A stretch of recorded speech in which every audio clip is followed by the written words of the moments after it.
support about 1,100 ideas a year through business support, funding, and training and workshops. But today I'm here to talk to you about Adapt and Thrive, which is part of the broader £25 million third sector community and recovery programme. So this programme was announced on the 2nd of December, and it's designed to help organisations in the third sector to adapt to the challenges presented by COVID and kickstart their recovery plans. So this support comes in 3 different forms. So there's going to be a fantastic package of specialist advice around reopening and making changes so that you can operate sustainably in this new world that we're in. Grants of between £5,000 and £25,000, though that won't be right for everyone, and I'll go into a wee bit more detail about that. And there's also going to be 0% interest loans available. So for eligibility for the programme as a whole, you'll need to be a part of the third sector, so a charity, community group, social enterprise, volunteer organisation.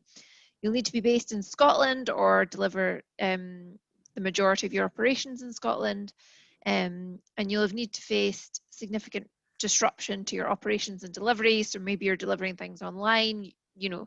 There's very few of us that are delivering as we were before.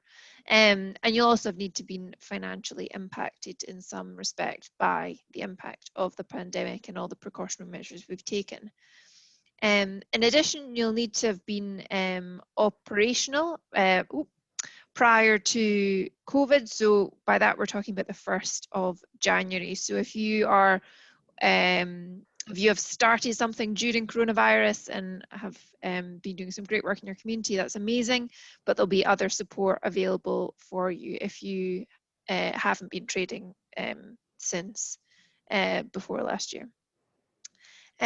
You'll also need to reflect the needs of your communities, and it's up to you how you make that case, but things like having a representative board or senior management team that reflects the communities that you serve, or you do a lot of co-production or community engagement, all those kind of things are great.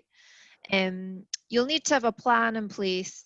You'll need to have a plan to help recovery in your community. So that's really just around delivering some kind of social impact or environmental impact in your community. You need to be allowed to open and operate, and obviously things are changing rapidly at the moment, and some freedoms are actually getting dialed back. So at the point of applying, you really need to be in line with the guidance, and that means that you're able to open and operate moving forward. And finally, you need to be able to engage with the support to create and deliver your plan. So Roddy and Douglas will talk a wee bit more about that in more detail, but the core of this is to come up with a kind of kickstart recovery plan for your business, or to implement it if you already have that. And that will take some time. So you really need to be prepared to speak to an advisor about that. I'm not going into too much detail. As I say, my co-presenters are going to talk a wee bit more detail about this, but there's a huge range of amazing support available. So it's going to cover things like from your finances to your income generation strategy to your HR. Perhaps most of your staff are working from home, and you need to look about how you implement that more permanently moving forward. Similarly, digital things, a lot of people have done things very rapidly, and you might want to look at how that looks like moving forward. Or just generally having a critical friend and someone that you can talk to. We're all facing challenges we've not seen before, so it's really useful to have an experienced advisor to talk to about some of the things you're planning. In terms of the funding, as I mentioned, there are different types of funding available. So there's grants between £5,000 and £25,000. There's 0% interest loans between £25,000 and £250,000. And a blended option is also available. So say, for instance, in your recovery plan, you need £75,000. You could apply for a £25,000 grant, £50,000 loan, but that would all depend on your ability to service the loan and your eligibility for the grant. So in addition to the program eligibility criteria, there's also grant eligibility criteria. So for some people, the program and the loans will be right for them, but they might not meet the criteria for the grant. And that's because it's focused on smaller organisations, so organisations with a turnover of less than £500,000. You need to have been in a stable financial position prior to COVID. So that's looking at things like, were you able to service your debt, you know, beforehand, not facing insolvency proceedings, that kind of thing. And finally, that you cannot implement the changes in your recovery plan without funding. So if you have designated funds or restricted funds or reserves with a particular purpose, that's completely fine. You just need to explain that. But if you are sitting on a large unrestricted pot of cash, then you'll need to make the case about why you can't use that funding for this recovery plan. Or maybe you use some of that and apply for a grant for the rest. There's also going to be particular funding priorities, and these might change, but for the moment they are focused on organisations operating in areas or with individuals who've suffered disproportionately as a result of COVID. So perhaps you're in an area that's particularly deprived or with particularly isolated individuals. Similarly, organisations working with people who have protected characteristics or the most vulnerable. So perhaps people who have been shielding or are furthest away from the job market. So those are the kind of organisations that will be focused on, and it's up to you to make the case of how your organisation aligns to those priorities. If you are applying for grant funding, some of the eligible costs that you might want to apply for are adapting premises. So if you're reopening and you need Perspex glass or PPE, you might be able to apply for money to do that. Staff salaries. This isn't staff salaries for your day-to-day delivery or for emergency funds. There's the community fund element of this wider program, and that might be available for you. These staff salaries are around getting you back in a sustainable footing. So it might be something like a fundraiser, bringing back your fundraiser to kind of get your income generation activities started again. You might also need short-term staff. So for instance, maybe an HR advisor around adjusting your contracts, or perhaps a health and safety person to look at some of the different precautions you need to take. Those kind of consultancy fees might be suitable. Capital expenditure, if you're doing a lot with digital infrastructure at the moment, for instance, you might want to look at investing in your digital equipment. And stock or materials, so again, for instance, PPE might be an eligible cost. There's lots of ineligible costs. I'm not going to go into too much detail here, but that might include things like if you've had to cancel a fundraising event, we can't cover that lost income. So it's a bit like the Resilience Fund. If anyone applied for that, we can't cover lost income.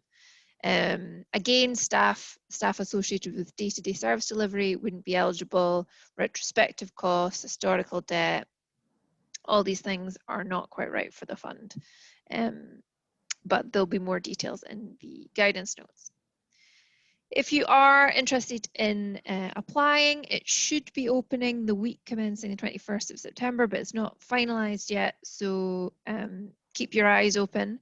I've included a link at the bottom of this page. If you go on the SCVO website, you can register for updates, so you'll be the first to hear when things are live. But when it does go live, you'll go into the SCVO website, click on the fund, complete the online form, then you'll speak to a business advisor. If you are looking for support to develop your recovery plan, they'll be able to work with you on that. If, for instance, you have an advisor, or you've been receiving your support elsewhere, or you've already got this really robust recovery plan, you just need to show that to the advisor, talk them through, and then they'll just ensure that you've covered your bases and you know exactly what you're applying for funding if you do want to go for funding, and then you'll be able to get through to apply for the grant funding if you are eligible. Otherwise, for many people, the business support will be the most useful element of this program. So it's up to you whether you want to go for that last step. So those are my details. If anybody has any questions, I'm really happy to answer them. There's also going to be a series of webinars from business advisors starting this week and moving forward. to advise individual applicants on the process. So that will also be helpful. But I'm going to pass over to Roddy and Douglas now, who will give you much more detail on the nitty-gritty of this programme. Brilliant. Thank you, Megan. I can see some questions already perhaps starting to come in through the chat, which we might try and come to at the end. And I guess, as you just mentioned, obviously Roddy and Douglas are both working on the support programme. So I'm going to start off by bringing Roddy in next, who's just going to talk us through a bit more detail on that. Thank you, Naomi. Thank you, Megan. Yeah, Douglas and I will just very quickly run through some slides on how the support element of the programme will manifest itself. So not a lot of slides, conscious there'll be a few questions, so we'll rattle through these quite quickly, and then we'll open up for Q&A shortly. So just very briefly, Just Enterprise is the national business support programme for enterprising third sector organisations in Scotland. It's funded entirely by the Scottish Government, so it provides free, relatively easy to access support for eligible organisations. And I guess we've become involved in this because the government wanted a partnership that operates nationally to deliver the support element of the business recovery programme. In terms of what we do on a day-to-day basis, and we still do all this, we provide startup support through Megan's organisation, Firstport. We provide leadership support to third sector leaders through Social Enterprise Academy. And the element of the programme that's probably particularly relevant to the recovery programme is business support, which we deliver, and I'm sure a number of the people participating in this webinar will have received that. We were involved in providing support through the third sector resilience fund. That fund is coming to a close, and once the new programme opens at some point next week, then this tranche of support will kick in.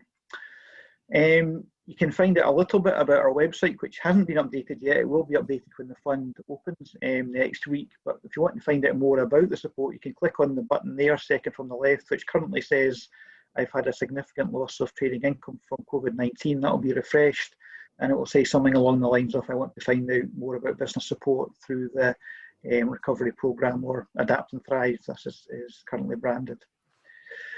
So, how does that support manifest itself? Well, in the first instance, as Megan touched on, colleagues in Firstport will be delivering a series of webinars next week, which the content will broadly follow what Megan did there. They'll go into a little bit more detail about how the programme is going to operate. So if you want to find out more after today, that's your first point of call. And as I say, those webinars are live. They will provide an overview of the programme, touch on eligibility, and touch on the application process. Again, really just covering in a little bit more detail the areas that Megan has looked at there. In terms of how the support element of the programme will kick in, well, again, as Megan mentioned, there's a process which we're calling triage, which means that every person who completes the online form will be put in contact with a business advisor.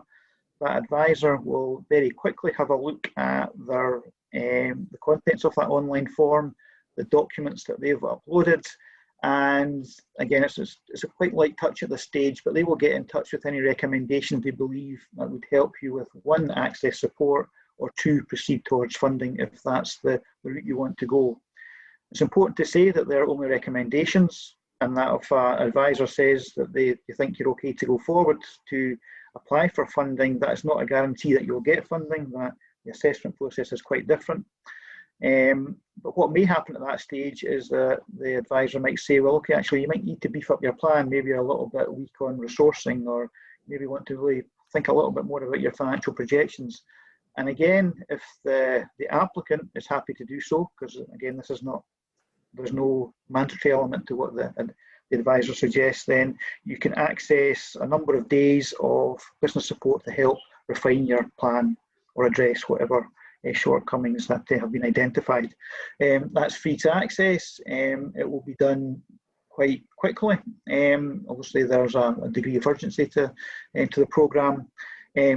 Typically that will be up to about 2 days of support, but should you require more and the advisor agrees that you require more, then that can increase to 3, 4, maybe 5 days. Again, just depending on what the advisor believes would benefit you and what your particular need is as an applicant. So that's triage, and I said that kicks into the follow-on support. It's important to say at this stage that for some community organisations who are not trading and who are maybe dependent on grant funding and maybe some fundraising activity or donations to keep going, they will not go into the Just Enterprise support. They will move into Community Enterprises Accelerator programme as well, which is designed for community groups. In terms of the kind of engagement you'll get, it'll be very similar to the Just Enterprise engagement, but it'll be delivered by somebody who understands community organisation needs. I'll let Douglas maybe expand a little bit on that at the end of the presentation. Whichever route you've gone down, as I said, you can tap into this additional support. It's fully free, it's funded by the Scottish Government, and that advisor support will help you develop your plans further. There is also the option for post-award support for organisations who proceed with a funding application and are successful. You may find that the feedback from the assessor is, we're prepared to allocate you a grant of X or Y, but we think your organisation would benefit from more support. So again, you would come back into the loop of Just Enterprise support, and we would try wherever possible to have that support delivered by the person who worked with you prior to your application to ensure consistency and continuity of support there as well. And again, it's worth mentioning at this stage that for the community organisations who have no trading income and are going down the other route through Community Enterprises Accelerator programme, again, they can tap into exactly the same resourcing there as well. So irrespective of your size and the nature of your activities, you will find support somewhere through this programme. And I think that's me. So Douglas, sorry, I kind of stole your slides there. Do you want to say anything or add anything?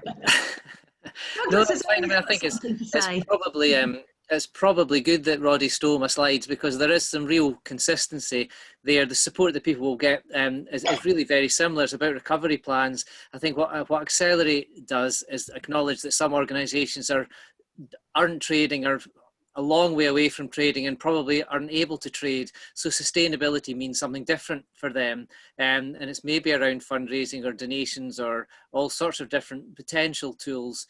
So that's the support we'll provide, is to make sure anybody, whether they're trading or not, obviously less relevant for Social Enterprise Scotland members, but the Accelerate program's there to support people who are not trading. There may be some instances where actually the solution to them is actually to encourage them down the road of trading. So we might move them towards sustainability through trading, but they're not currently commercially trading. So, but again, I think it's fine, Roddy, to have done that, because the support is really very similar. It's just that we're making sure we're open to everybody. Thank you, Douglas. I think it's helpful and actually probably encouraging to groups to know that that's been broadened in terms of looking at the support that's out there and recognising every organisation is in quite a different position.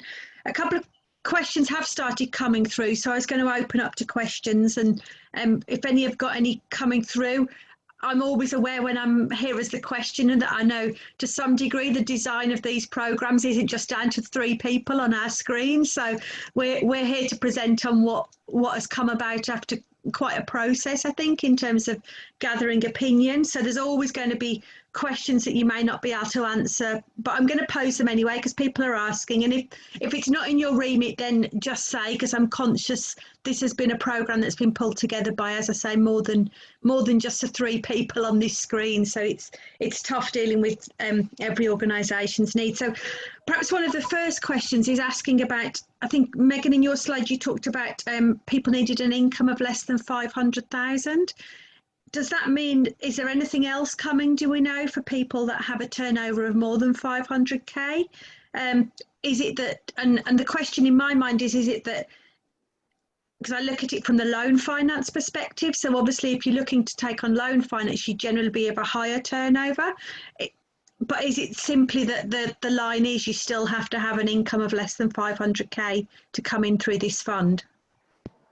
So there's no cap on the loan, so the loans will be available for any turnover.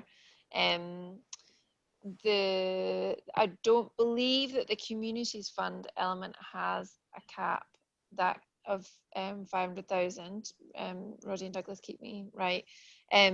So if you are looking for the day-to-day costs, then or emergency kind of delivery costs, that fund might be right for you.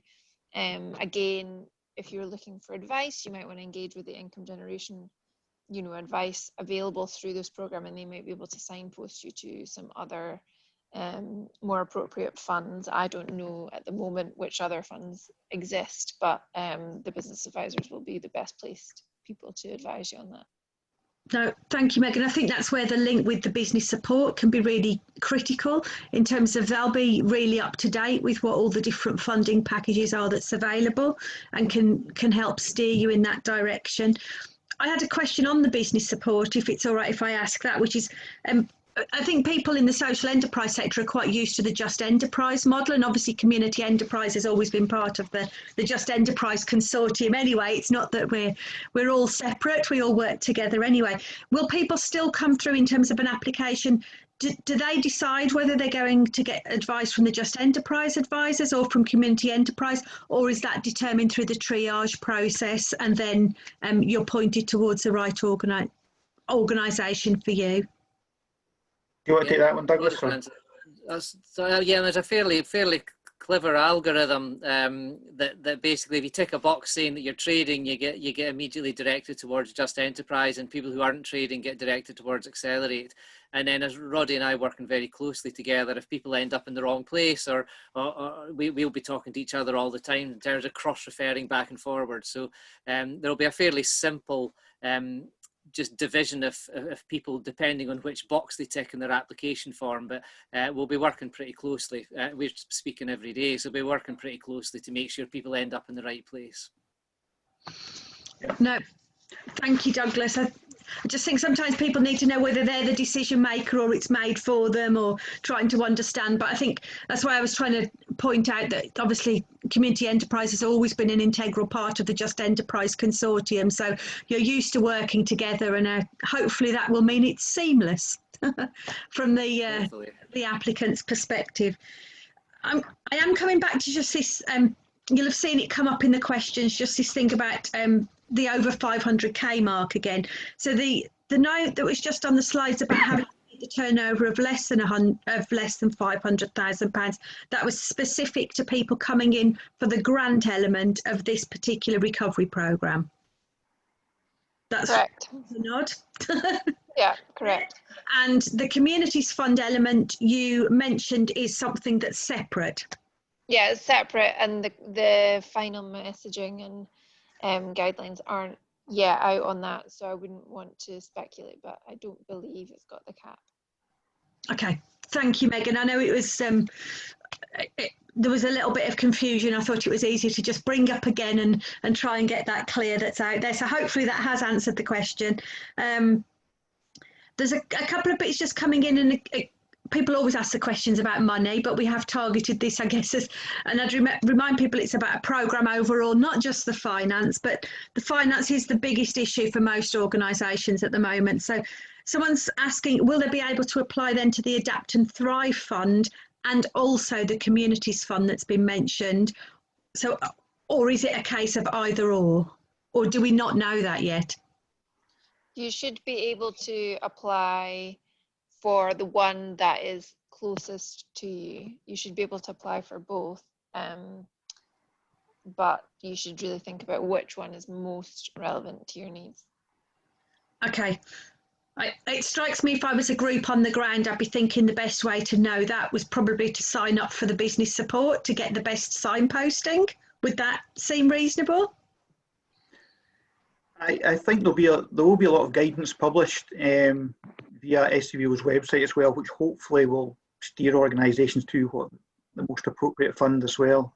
But again, if that's somebody has gone to the wrong place, that we should pick that up at triage. That's the purpose of the triage service, so that people are going down the right path for them.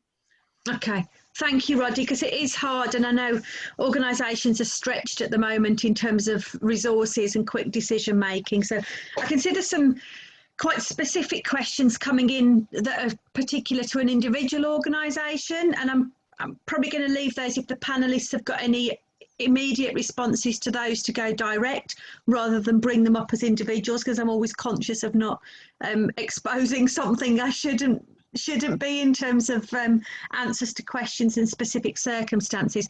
There is one just particularly in line with how obviously Firstport are involved in part of the grant aspect of this programme, Megan, and there's a question just about if people were looking at going down the more traditional Firstport funding routes. Start, it was mentioned, but I mean, I think the question was also more broadly about any aspect of that Social Entrepreneurs Fund or Launch Me. Again, is there a rule that they can either only go in for that or only go in for this? My take on it is that they're for quite different purposes, but I didn't know whether you got an answer to that. Yeah, so Firstport funds are separate, so you're entitled to apply for the relevant Firstport programme, and a lot of them are opening imminently, so keep an eye on the Firstport website if you are looking for funding. This is a separate thing, and obviously, as you mentioned, largely focused on business advice with a small element of grant funding. So yeah, you can apply for both, but yeah, you will be going for them for different things. Okay, thank you, Megan. A particular programme, and I'll ask this about the support and about the finance package. How long will the programme be open for groups to access, first of all, the support, and then secondly, the grants? So maybe, Roddy, how long will the support aspect of the recovery programme be open for? Current understanding is that the programme will run for the rest of the financial year, so up to March. For funding, obviously that probably depends on how quickly the fund is consumed, I guess. I'll let Megan answer that. But the current plan is within the remainder of the financial year. It's maybe worth just adding, I think we felt it was quite important that there wasn't just a first come, first served, and millions of pounds disappeared in the first 2 weeks and then nothing lived up. I mean, there'll be mechanisms to try and share that funding out over that period of time, particularly because we're aware that some organisations, we're working with quite a few who actually they'll have okay reserves just now, and they're maybe not in a crisis position, but by January they will be. So there's real acknowledgement that the funding and the support will continue. I mean, there'll be peaks and troughs, I suspect. Megan can answer questions around the funding spend, but to try not to spend all the funding and resources in the first couple of weeks and then leave people high and dry. So there's a hope that we'll keep this moving through that period. The thing is, people don't have to desperately apply on day one. They can apply when they need it.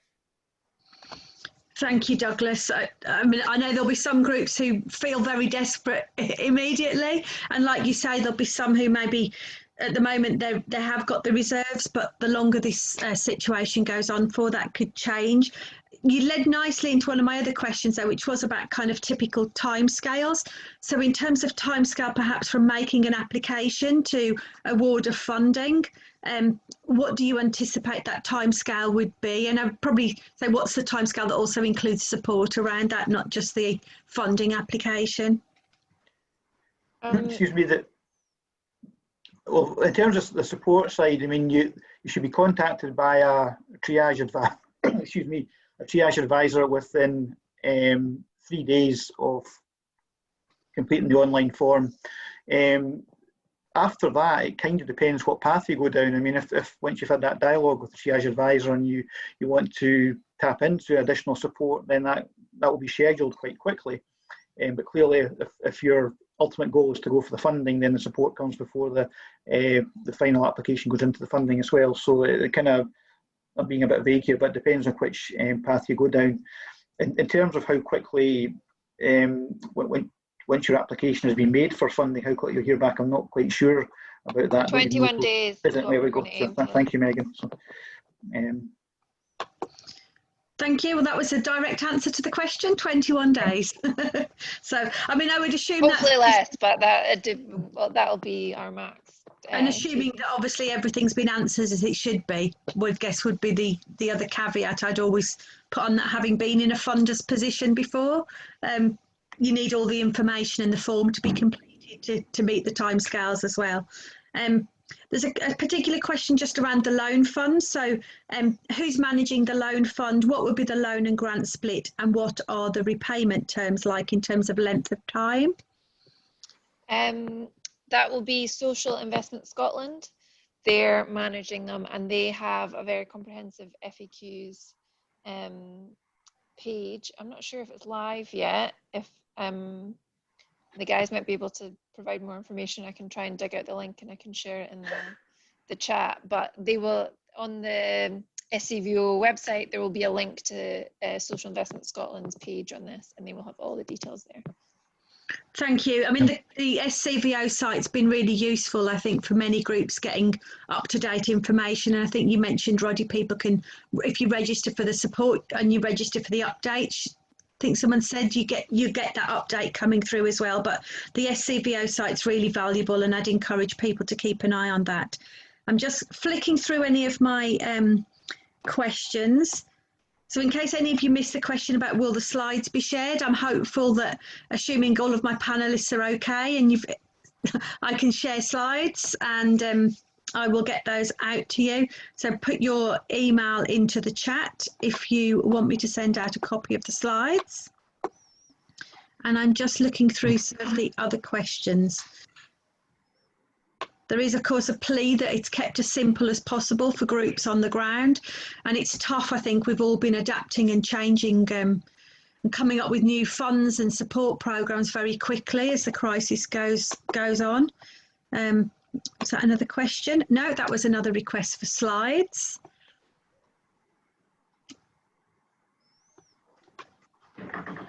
Oh, they're all coming in now, unless it's more. Oh, it's more requests for slides. People are keen to get the slides, that's good. And obviously there's more sessions this week as well. So I think, Megan, you were saying that there's more webinars planned for this week.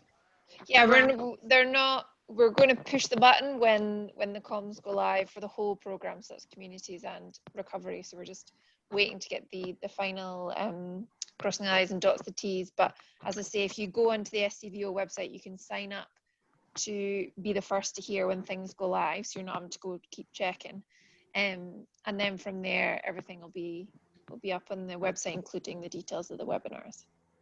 Great, thank you. I'm just looking through grants. I think I've covered most of them apart from the one that was quite specific. Lots of them I think are quite general that have come through.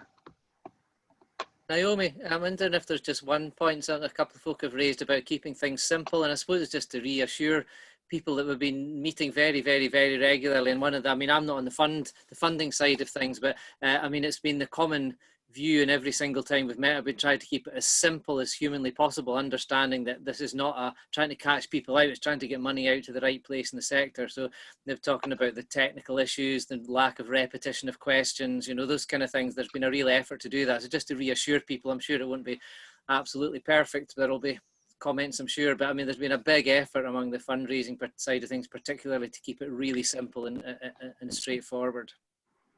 Yeah, no, I think it's certainly clear. I know a lot of people praised our sector early on in terms of getting funds out quite quickly, and the challenges of that. There's always kind of the question and the answers, and I guess even today we know we're being quite quick off the mark getting this webinar set up. So sometimes the detail comes through after, and the FAQs always get completed. So I'm just looking through for any last bits of questions.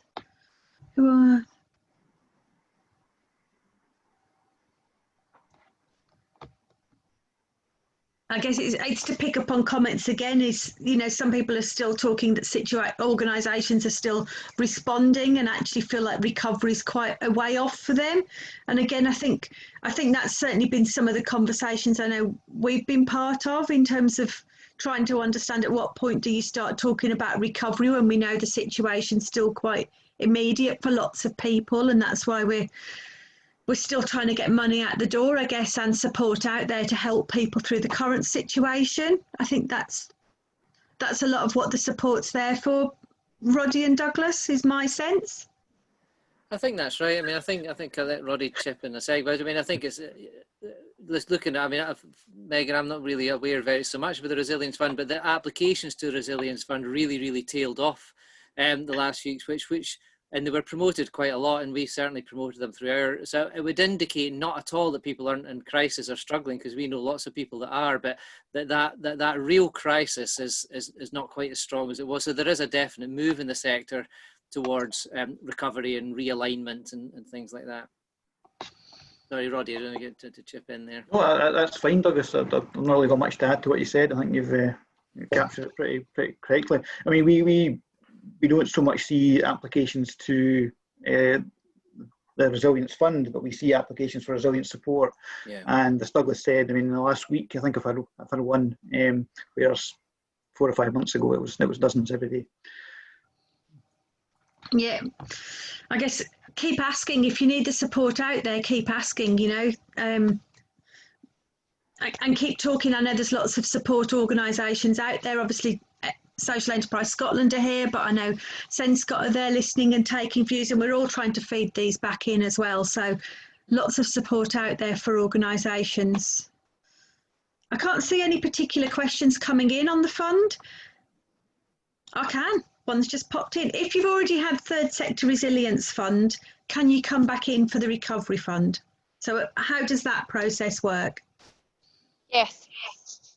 So Recovery Fund, the Resilience Fund is now closed, and this will be the next one. So there's no conflict there. So you're welcome to apply for both.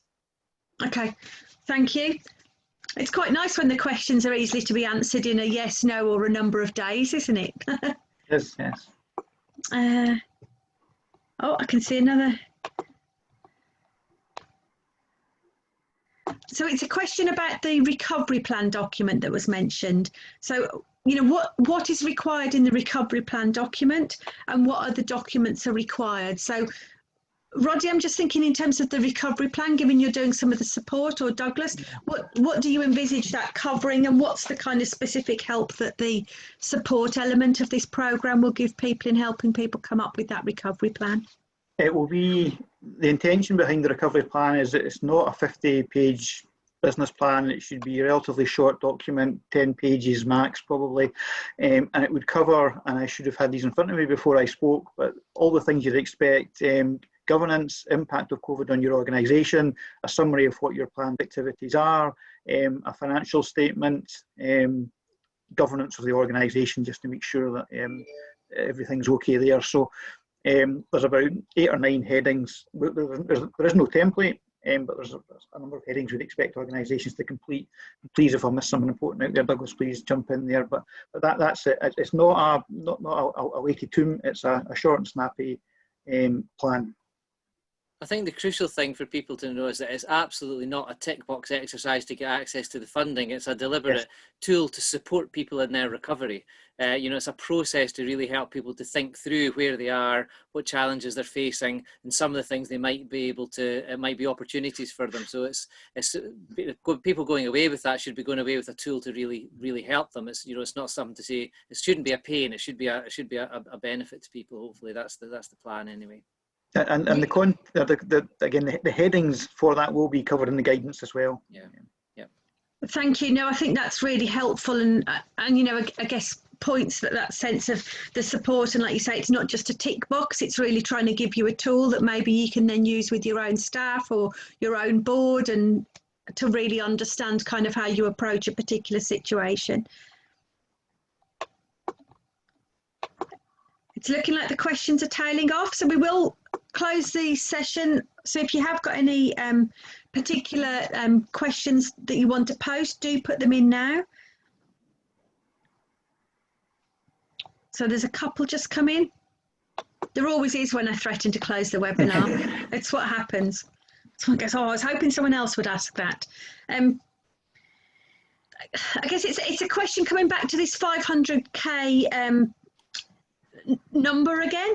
Is there a pragmatic view that's taken over that in terms of a typical turnover? So I guess if an organisation in their last financial year had a particularly high year, that all the other years were reduced, would there be a pragmatic view taken on that, or is it really strict in terms of having to be at that under 500k mark? So we'll typically be using like your last year's annual accounts, but I've been asked this before actually, where someone said they've had a huge, a big grant, for instance, around COVID, which has taken them over this. And we'd hope to be pragmatic in that. But given this is the second time somebody's asked about this, I'm going to make sure that it will be, we get some clarity of that in the guidance. But I would hope that we could be pragmatic. But baseline is that they'll be looking at your last year's annual accounts. It's maybe worth saying, Megan, that actually there's a specific question in the application form that says, what's your turnover? And you have to upload your accounts. And then there's a box that says, if there's anything particularly unusual about this, can you explain? So there's an actual question where you can say, well, actually, we just had £1 million to build Iona Village Hall, and that's going to push us over the limit. Well, that's clearly unusual. So I think that there's an actual box where people can explain so it would take you back to what would be your typical turnover. Thanks, Douglas. Yeah, no, that's really helpful, because certainly if you've had a large capital grant in one year and it was a one-off, you don't want it to kind of have scuppered you, I guess. It's a question just about the accounts again. Obviously, for those people that may have had a delay in terms of their accounts being prepared, if they're in terms of financial years and COVID, it is literally the last set of accounts you managed to sign off, or is it about the reports from the last financial year, whether accounts have been signed off given any COVID delays? I believe it's the last set of accounts you've managed to sign off, but we can check that. Okay. Hopefully this is helpful in terms of, I think some of the questions sometimes can help point what needs to still be covered in FAQs as things go live. So hopefully it's helpful. If anything's been missed that there's common questions on. I've got one more, I think, in that section. No, I've asked all of those ones. Many of the comments are just for copies of slides. So we will get on to that so that you've got those ASAP.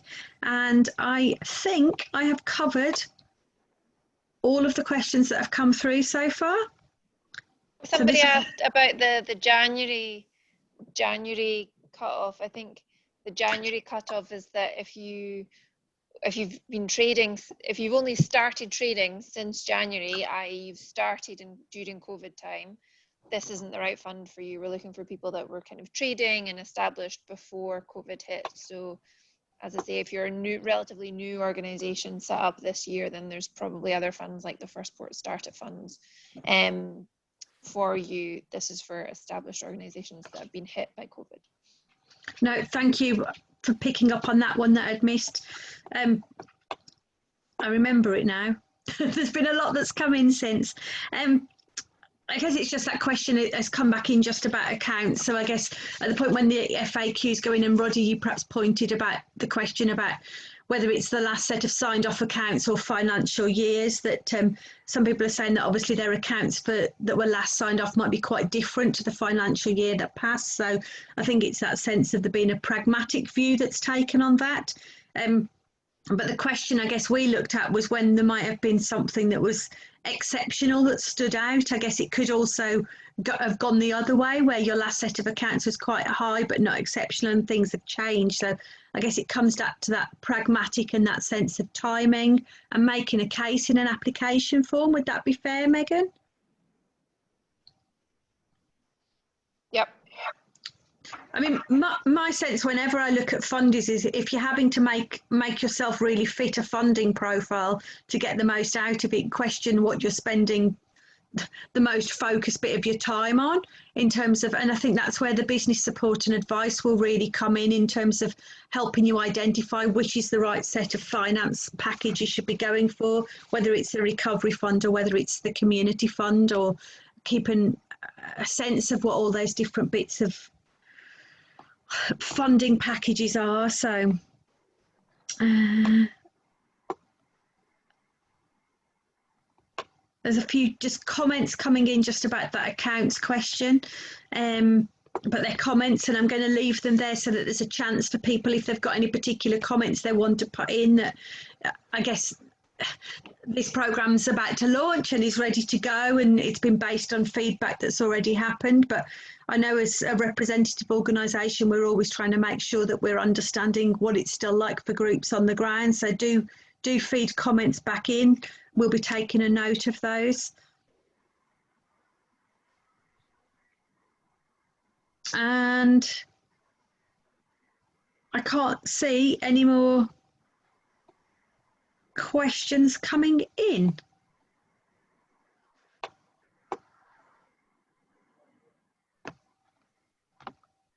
Check the last box. I think we're all good.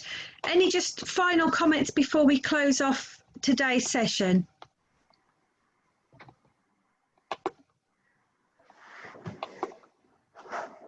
Good luck, everyone. You're doing a great job. Thanks, Megan. Thank you to Megan and to Roddy and Douglas for joining us. We will send out the slides. I'll keep the chat open a bit if you want to pop in your email so that we can send those out to you. And yeah, I guess I'd reiterate what Megan said. We know it's tough out there, but we've seen some incredible resilience from social enterprises out there. There's a lot of people here to try and help and support. So do come and take that support. We're all trying to help everyone get through this as best we can. So thank you for joining us today. And I'm back on Wednesday doing a webinar at 11:30 for Social Enterprise Scotland. And no doubt there'll be lots of other webinars you're attending on the recovery programme during the rest of the week as well. So thank you very much for today. And I'll turn my video and audio off, say thank you to the panellists and just keep the chat open for a few more minutes. So thank you, everyone. Take care. Bye.